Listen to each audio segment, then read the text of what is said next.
What's up, everybody? It's me, Luke, and today we are going to be talking about the occult. That is right, the occult. We are going to be talking about witchcraft. Now, some of you may not know about witchcraft. Some of you may be experts. I personally have no experience on the subject. There's many people who are experts. They are demonologists. They are priests. I don't know, spirituality people. But me, I am not an expert on said subject. However, I have been doing my research, and any young academic like myself, should be able to research a subject and quickly learn about it. Because growing up, we learn a lot about the witch trials. We learn a lot about witchcraft, stuff like that. We even learn our astrology, zodiac signs. Some people even say that the Pokemon card game, where there's energy cards, are satanic because the concept of energy is satanic. I don't know about any of that. I don't know about the satanicness of Pokemon cards. I think it's perfectly safe, the same way a stuffed animal would be. But who knows really. Now, you can ask yourself, oh, I know my horoscope, my zodiac sign, I know all of these. Does that mean I'm performing witchcraft? We don't know. We don't know if that means we're performing witchcraft. But the truth is, we don't think there's any harm. A lot of people are atheists. They don't believe in anything. And they tell you your zodiac and your astrology doesn't matter. Now you ask yourself a question. I guess it doesn't matter, but what could be an observable phenomena, scientific phenomena? Because too many cultures from around the world have similar types of ideas. And in Chinese zodiac, it makes sense because it's birth year, so people born around a certain year would experience similar things.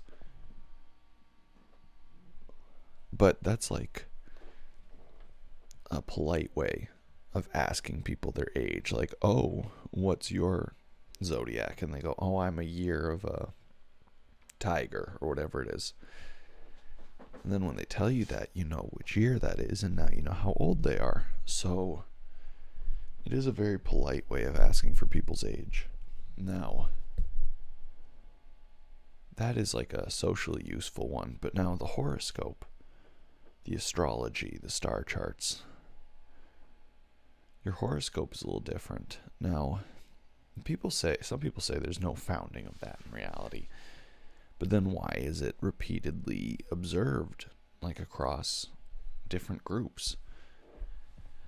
I think right now, before society, like before we reached the modern info era with machines and all the crazy stuff going on, people can super specialize. We lived in church communities, and our society kind of revolved around the harvest. So kids growing up around the harvest would have different characteristics based on how old they were compared to other kids of their own same age, especially in areas like before all the immigration, people were more genetically similar, so minute characteristics would have come out more. And also, it would have been like, because people would have been like fourth and fifth and sixth cousins, been more similar. So if two kids were born in the same year who were like fourth cousins, very similar, but one of them was born in like the start of the year, like an Aquarius, like a February child, and then another kid was born as a Sagittarius, which is like the end of the year, like right before Christmas. That would mean that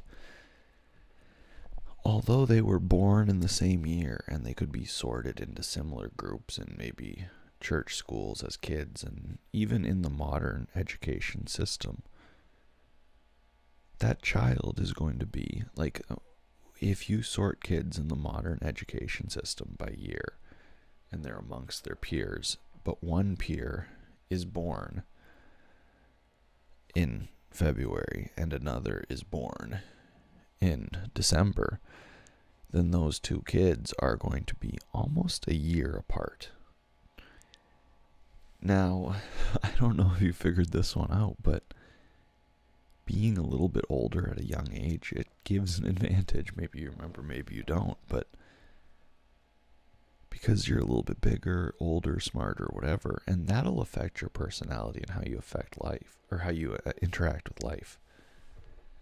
Like, your approach to everything can be wildly different. Like, if you're always younger and always behind, it may give you different attitudes, may make you approach life differently, depending on like what circumstance you're in or what's like going on in your life.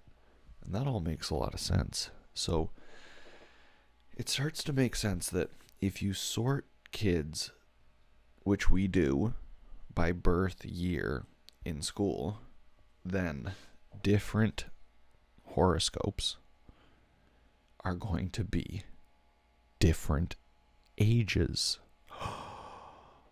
Wow. So like a Capricorn, start of the year, they're known to be stubborn. That makes sense.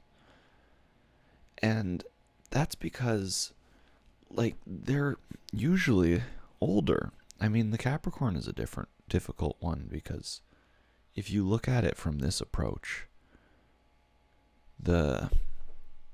some Capricorns will be born in December and will be the smallest of the group. So it's a kind of a split sign. But the older Capricorns, January, early January, they're the oldest of the whole group. They're going to be the biggest, the smartest, and they don't have to take shit from the other kids. So they can just kind of double down and, you kind of see this emerging. Then Aquariuses, they're usually creative, self-confident, smart. They're older than the other kids. Maybe they get encouraged more because they're more successful, because maybe those 6, 7, however many months gives them a tiny advantage in 5th grade, and that minor foundation has a cascading waterfall effect that leads to a certain personality type emerging. We don't know that yet because there's a million variables, so I can't say this is 100% certain. But I am saying that this is a very interesting pseudoscience perspective. Maybe it is a science perspective, but it has to remain pseudoscience, because in order to prove yourself under the scientific method, you have to be able to repeat a result. So you'd have to make a class where every child in the year is born on the exact same day, and then you'd have to make a class where every single child of the year is born on the exact same day for 365 days of the year. And then you'd have to have one class where all the children were mixed up based on random zodiacs, and there would have to be 3 sets of identical clones of children living identical clone lives, or pretty similar to, and the only difference being their attitudes. So, like, when you think about it like that, like that's some wild shit. So that means that, hey, maybe there is a phenomena that's a little bit too difficult as a scientific dude. A phenomena that's too difficult to fit the scientific method. So maybe, like, that sort of witchcraft, like, is unprovable by science, and kind of, like, you can make the most logical approximation, like,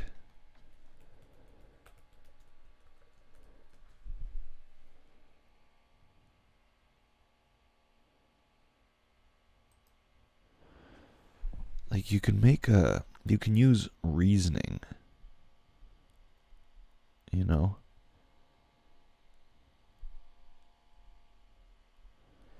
you can use, I guess it's inductive reasoning to kind of, because when you break down sorry, I had to, and you got to pop a thinkerino. No, I mean, my brain had to think for a second is all I'm trying to say. But it's like, I guess we call it inductive reasoning, because there's inductive and deductive reasoning. And, like, deductive reasoning is like, if a floor is 25 feet, you need a 25-foot carpet. Duh. Like, that's deductive reasoning. Everybody knows deductive reasoning. But inductive reasoning can be a little bit harder because it deals with more vagues and abstracts, which, like, science bros like, no, it must be repeated. So it's like a very hard one for them. But I do say that, like, deductive reasoning versus inductive reasoning is important because we have to work on our inductive reasoning. And according to inductive reasoning, which is a school of logic in philosophy, that means that your horoscope, me being an Aries, means that I'm confident and charging heads straight forward. And that gets me in trouble a lot of the time, you know.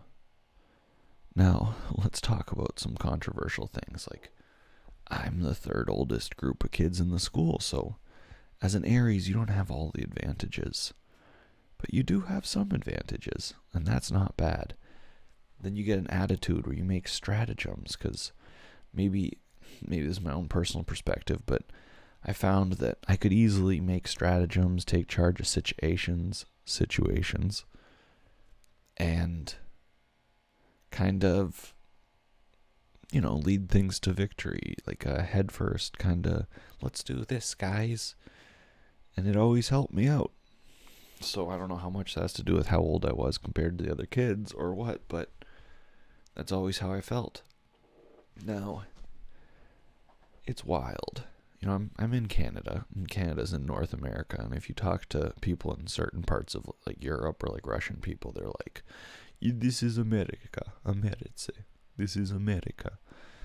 Which it's not, it's Canada, but, you know, it's the continent of North America, which is one of the Americas, so I can see where they get their point. But in American history, there's the witch trials, the famous Salem witch trials, where a bunch of girls used their witchcraft to besiege the country of America. Now, here's the question. We all write this off like, oh, it's mass hysteria, I find that blatantly sexist. Listen to me. Are you saying that if there was magic powers that people were using to harass other people and summon specters, that it couldn't belong to Tituba just because she was a slave? Is that what you guys are saying? I think Tituba, the slave chef in Salem, was an exceptionally powerful warlock. You think it's true? And I think she was using her abilities. And I think, actually, had they not stopped her, she would have taken over the town. It's true. It's true. Nobody wants to admit this truth. Those girls were training under her to become exceptionally powerful warlocks. This is a girl boss story, the witch trials. People don't even know. Cotton Mather, he would be a Giga Chad with a stutter, so he'd be silent. He'd communicate by speaking into his father, Increase Mathers. Think about that name, Increase Mather. Increase the Mather. No, fuck, man. He would speak by whispering into his father's ear, because it would make an excellent monster, because in, like, Brock Lesnar, a monster doesn't talk, or whatever. So Cotton Mather's writing his little book to destroy all the witches, and maybe there really was witchcraft, and maybe they riz up like an anime plot and destroyed it all in the 1700s. Maybe there were occult powers and all sorts of things, and so much of it has been lost to us by now that we don't even know how they built the pyramids with magic powers. Now, our whole generation, or at least millennials, Gen Zs, even, you know, some younger Gen Xs, even some of the boomers. Yes, wonderful boomers. We love you. But we were raised on Marvel and superheroes and all this great stuff. So in Thor, they say magic is just science or something like that. So what if, like, the forgotten scientific style magic of a forgotten era is gone forever because we had witch trials in the 1700s and got rid of it. We don't know. It's some wild shit. Think about that. Drives you nuts. Back then, people lived off the land. That would be good.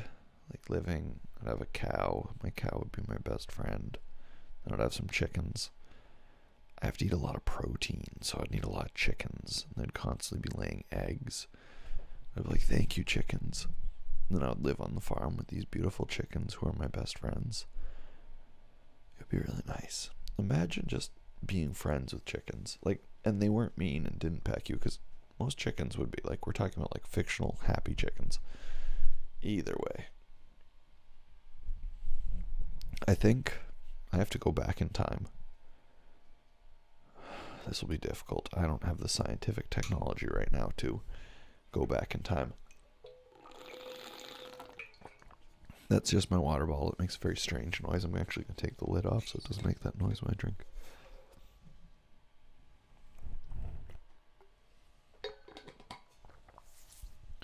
Sorry, I apologize, everyone. No. I think that I have to go back in time. I have to team up with Tituba, the slave from the Salem witch trials. She was the cook. She was an African woman, or a Caribbean woman. She was black. I would team up with her. She was a warlock. People don't want a woman of color in this tale to be a warlock. These far right extremists. I don't know. Nobody wants a woke liberal, and nobody wants a rightist. I don't know. It's a hard time in human history. But we don't mind. So I think we'll have Tituba. I'll go back in time and I'll team up with her, and she'll be a warlock, and I'll have to bring some sort of advanced technology from the future to help us. And we'll go in there and stop the witch trials. We'll save those people from being burned, hanged, and one guy who died by being pressed. And this is the most wild part about it. Pressed. That means like they just put rocks on him until he was squashed. And in the account of it, one guy said he was bulging so much he had to stick his tongue back in his mouth that was bulging out with his fist. Horrible. And you think to yourself, why did they do this to the poor man? And then you realize, while they were doing it to him, he didn't apologize. He didn't talk back. He didn't try and get out of the situation. He just sat there going, more weight. Imagine doubling down so hard. They're putting rocks on you and pressing you and torturing you and being like, tell us that you're in the witch trials. And you just go more weight. More weight. You guys think that you can press me into being a witch? Who knows though? Who knows what people are thinking back then? I don't even know what people are thinking right now. So, the world's a special, wonderful place. You think to yourself like,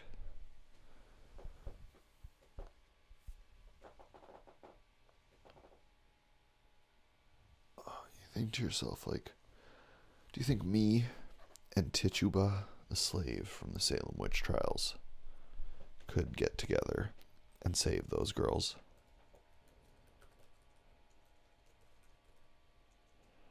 Was the Crucible? Do you think we could go into the Crucible and save those girls? Do you think John Proctor from Arthur Miller's The Crucible would be able to still pursue those girls? Do you think Massachusetts would be saved by me traveling back in time, teaming up with Tituba, the warlock blade master? She has high charisma, so her spells have a very high difficulty check to resist. She would specialize in debuffing abilities. I mean, everybody knows their Dungeons and Dragons knows this is true. And I would have to go back as some sort of whatever I would be. Now, you see, I'd be mostly useless to Tituba the Warlock as an untrained character in the world of magic. I'd be some kind of man who shows up and goes, "Listen, Tituba, we have to get out of here. They're gonna do awful things to everyone with the witchcraft and the accusations." She would gather up the young girls, the 20 young girls who were under accusation to be hanged. What a repugnant spectacle to be hanging girls. And I just read about it, and apparently it was in like more public places. Like witch trials were like the place to be. And you think, like, you wonder why America's like filled with all these like goth girls walking around, like, oh my god, like, and you know what? If you really think about it, the world is safe right now because of goth girls. There you go. Because they teamed up together against the ones that were actually witches and actually practicing witchcraft. But then the magic was lost from the world. Like, if you ever seen somebody actually practice witchcraft, it's very rare. It's very rare. And whatever shreds you find, almost too easy to disprove with science. Horrible.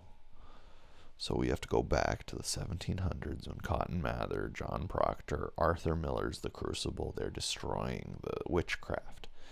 And the magic that was forgotten to the world could be once again rediscovered.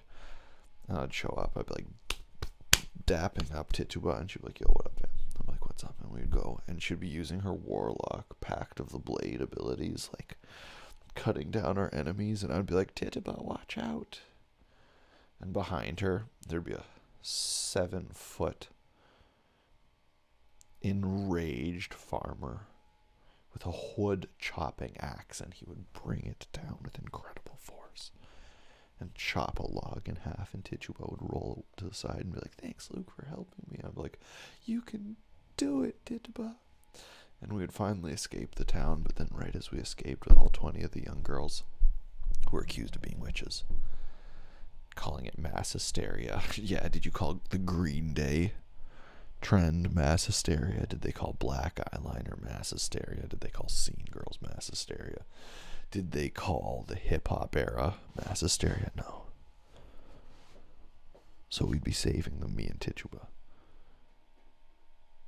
And we'd reach the final hill, where there'd be Cotton Mather, the hulking beast with a stutter who writes books but cannot talk loudly, and he'd be whispering into the ear of John Proctor, and John Proctor, who had an affair with his wife, with one of the girls who was accused of witchcraft, would be standing there, and he'd be repeating the words, trembling from fear of Cotton Mather's magical hatred. Cotton Mather would be seething at the mouth, and like he'd be a farmer from farming all the time. He'd be strong, like other people would use an ox. But then Increase Mather, his father, would just tie a plow, like a leather strap, to Cotton Mather's head, and just by the neck and the back and the legs, he would drag the plow through the field, and then go, "Shouldn't you give him a shoulder strap?" And then Increase Mather would say, "No, that boy needs it even harder," and they would push it through the field. And because of that, he'd just be hulking, a behemoth of a man, a behemoth.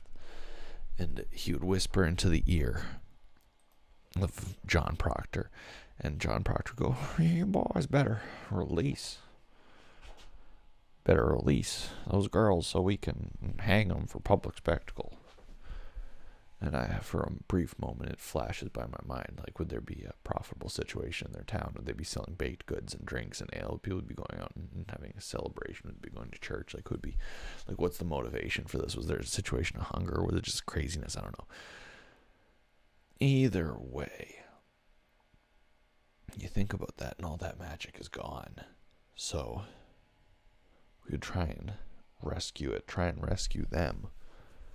And I think this is a secret of witchcraft that was once forgotten. And I'm not a man of sorcery. I'm not a man of knowing sorcery.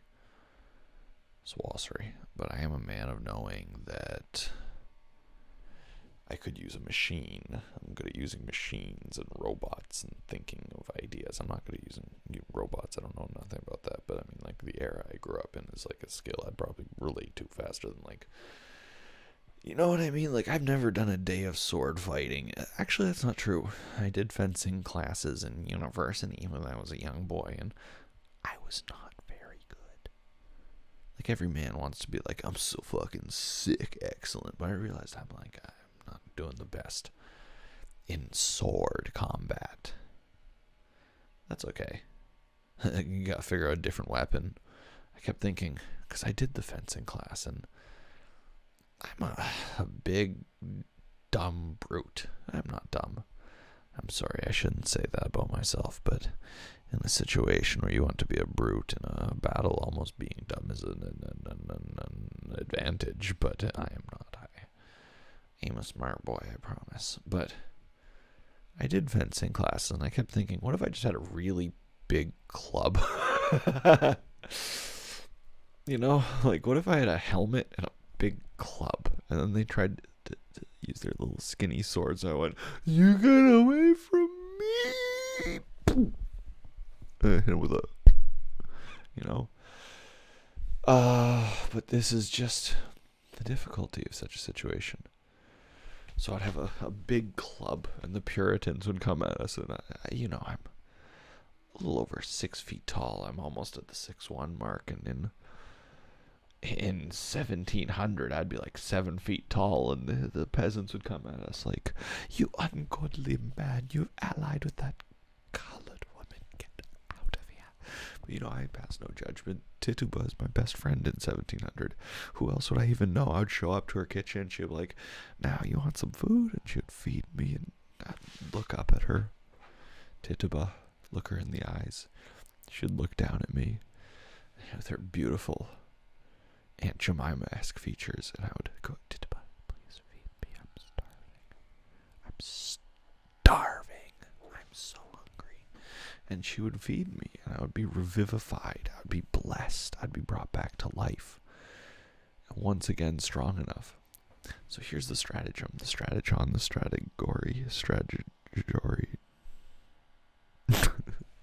but here's how it goes. I'm going to build a time machine, or get one, or purchase one, or contract somebody who's interested in finding the magic to be restored in the world. We probably need a professor. We need somebody smart. Maybe they could design like an AirPod that I could stick in my ear, so that they could hear everything going on in 1700 and be like relaying me information. Like, I'd be like, dude, can you Google search that? There's no internet like back in like 1700, the Witchcraft era. And then he would be there like, yeah, man, I could Google it. And then you'd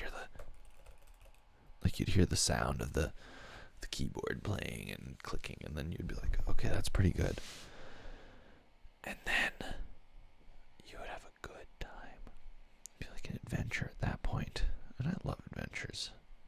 You always got to think positive thoughts. In life, you have two options. And one is to think positive thoughts, and one is to think negative thoughts. And if you just think positive thoughts, that's good, but that's not always possible. Sometimes people have to deal with their stress and deal with like their life situation. So like negativity comes from somewhere, and if people were burning people for witch trials, there was negativity coming from somewhere. Everybody had hard farming lives. Massachusetts.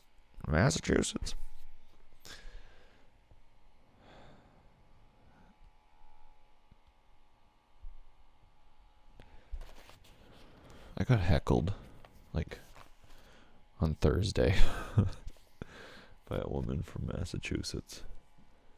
But you know what? I didn't get it that bad. Everybody else got it much worse. And then nice Luke with his clean shirt and his nice hair. I got a nice haircut a few days ago. I need a new one, but whatever. Shows up on stage, and I start playing my guitar, and I'm sweet, and I'm kind, and I'm listening to what the audience wants, and they didn't heckle me so bad. And I was like, good, thank God, Massachusetts. But, people go to a comedy show for the whatever, the drama. So I guess I was just doing the aftercare to the main event. the real drama. And that's fine too. Like, if other comedians are getting heckled harder, and people always remember the heckling situations, that means that, you know, I'm like the aftercare in that situation, but that's fine too. Put on Sweet Luke with a little guitar, like, and everybody, let me play you a song. Either way, you know what? Thank you guys so much for sticking around. Thank you guys for watching this video. Thank you guys for being here. Can you please hit that subscribe button and watch another video? And I'll tell you more later. And if you think me and Tituba could save all those witchcraft girls and bring magic back to the world, write in the comment section. You could do it, Luke. You could save the magic. Thank you guys so much for everything. And I hope you guys have a great day. Bye. It's the